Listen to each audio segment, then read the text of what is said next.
Okay, so in the last video we finished by creating a bunch of Riemann sums as a way to approximate the area underneath the curve.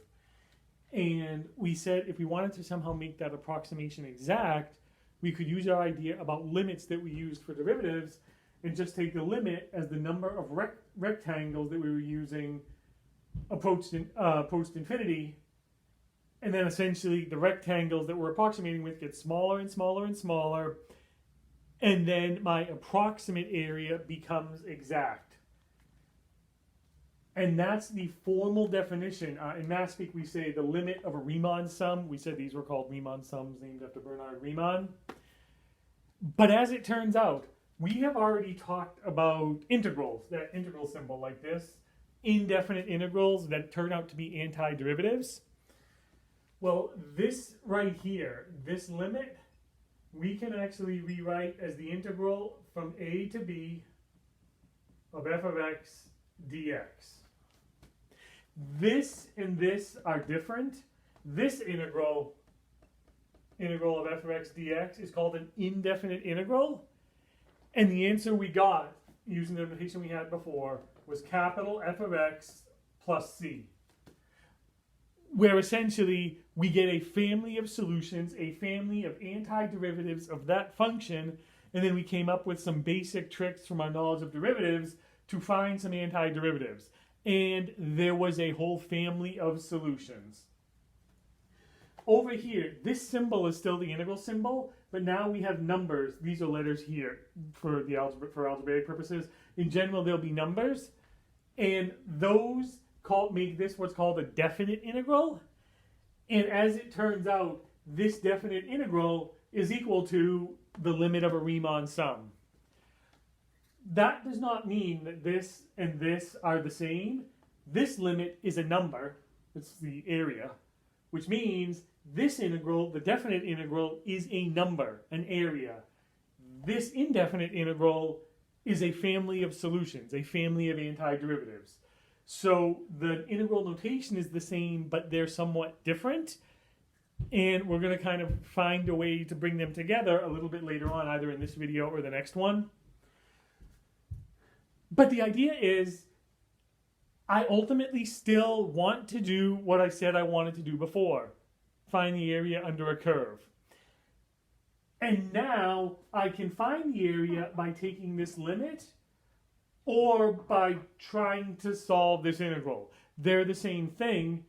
So we're going to start by maybe working with these limits a little bit, and then we'll kind of jump over to this symbol over here. One thing to keep in mind, though, as far as properties go, we understand, say, from a physics perspective, if I have an object and I throw it in the air, when it's going up, we generally get positive. When it's coming down, we get negative as far as change goes. That's just mathematically how that comes out when you solve the problems. Up is positive, down is negative. If we had particles, when they went to the right, they were positive. When they went to the left, they were negative. Now that we're talking about areas, whether we're using this limit definition or this right here, or just looking at it geometrically, there's my eraser. A similar principle will apply. If the thing I'm finding the area of, say, looks like that, this area is above the axis, so it's positive. However, if I say continued over here, that area, which is below the axis, is negative. If I then wanted to find the area of this whole shape, this would be negative. I'm going to arbitrarily say it's negative 2. I'm just making up a number. This is positive. I'll arbitrarily say it's 10. Then the limit I would get here, or the value of this integral, however you choose to see it, would actually be 8. The positive minus negative. Or it's not the positive minus the negative, that becomes positive again. But it's 10 minus 2.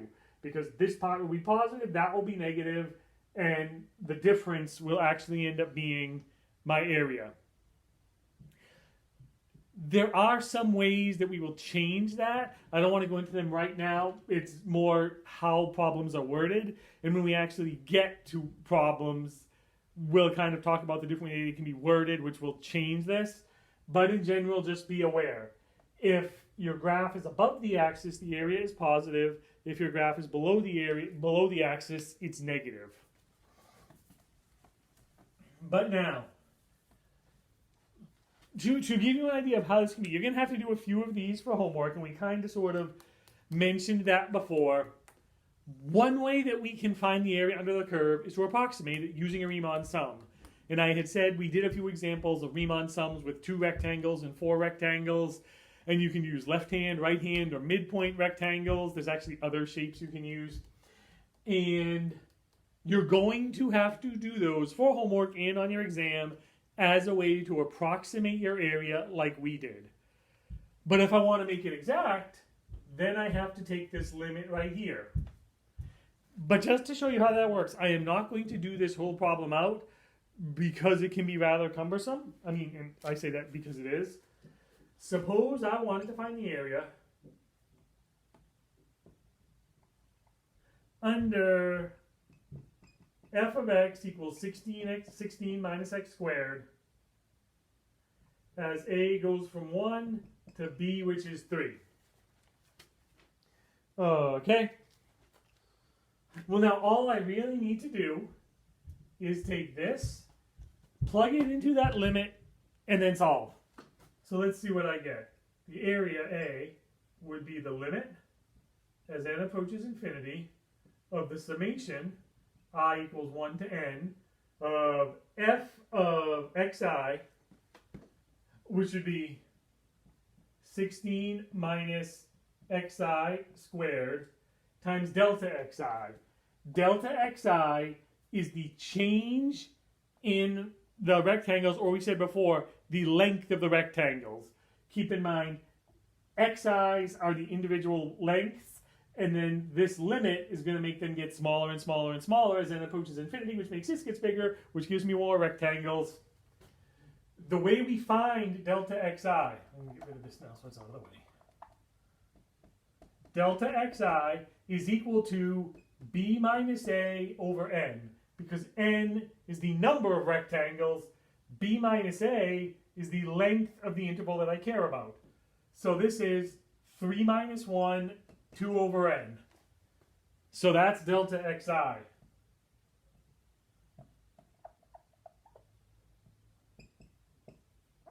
The problem is, I also have to figure out what that xi is, and in general, the formula for xi is equal to, and I have to keep checking to make sure I use the same letters as your book. Each individual xi is a plus delta xi.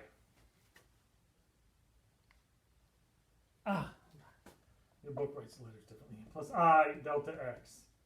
I hate having to go back and forth with different textbooks. Okay. Essentially what this means is, to get each x value for each of your rectangles, you start with the leftmost one, which is a, and then you add on I, which is the first, second, third, fourth rectangle, times delta x. So essentially, I'm going to see what my cat just did before I continue. Get down. Just get down. Okay, good. So, you don't even want to know what my cat just did. Okay, you have to clean that up. So, xi, you would start at 1, and then say the next rectangle would start at 1 plus, since it's the first rectangle, say I, the second rectangle, I would be 2. So 2 times 2 over n. That would tell me the x value of where the next rectangle starts. The third rectangle would be 1 plus 3 times 2 over n. So then this delta xi gets replaced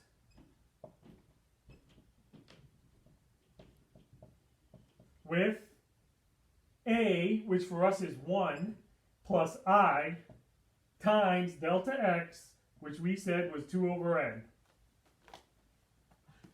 In the function, all of that is squared, so that's 16 minus this xi squared times 2 over n.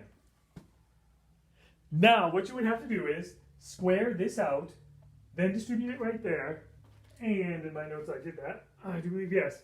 If you square this out, just distribute that in there, then FOIL, then combine, then multiply the 2 over n, you get the limit as n approaches infinity of the summation I equals 1 to n of 30 over n minus 8i over n squared minus 8i squared over 3. Now,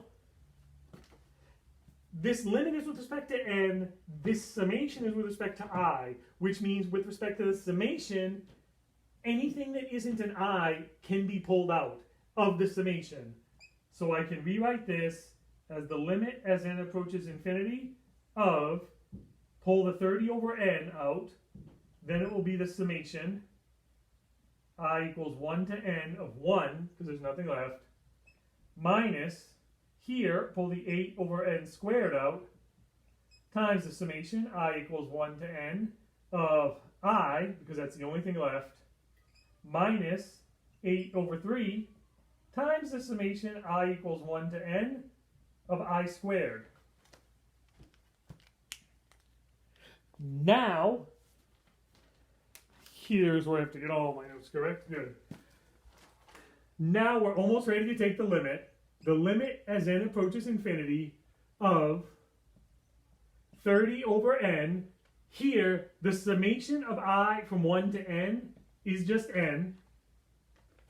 Minus 8 over n squared. There's formulas for this in your book. There's a table. The summation from I equals 1 to n of I is n times n plus 1 all over 2. Minus 8 thirds. This one right here, I'm going to run out of room.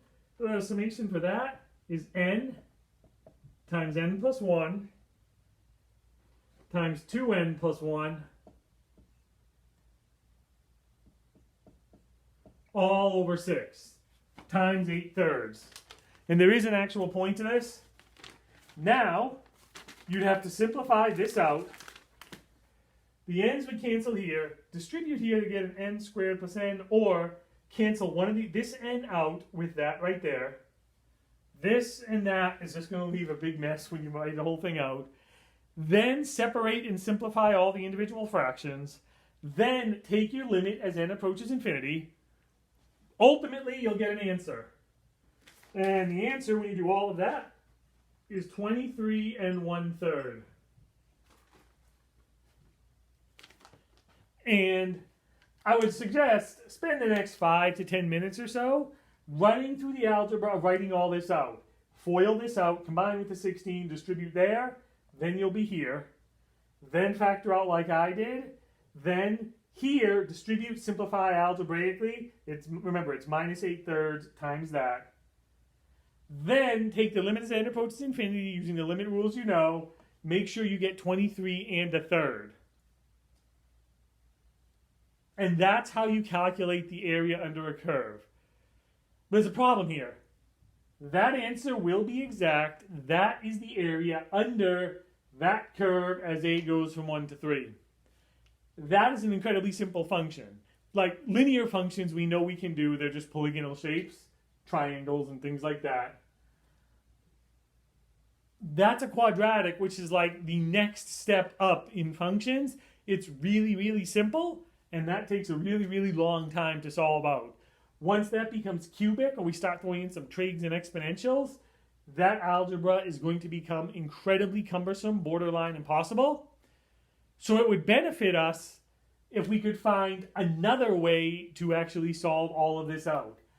And you'll recall when we talked about derivatives, we had the limit definition of the derivative, which we had to work with, and we saw that while we could solve a bunch of problems, it got cumbersome. Here we have a limit definition, which we can use to solve problems, but it gets really, really cumbersome. So it would benefit us when we did derivatives, we found tricks to calculate the derivatives. It would be beneficial if I could maybe find tricks to solve this integral over here. They're the same thing.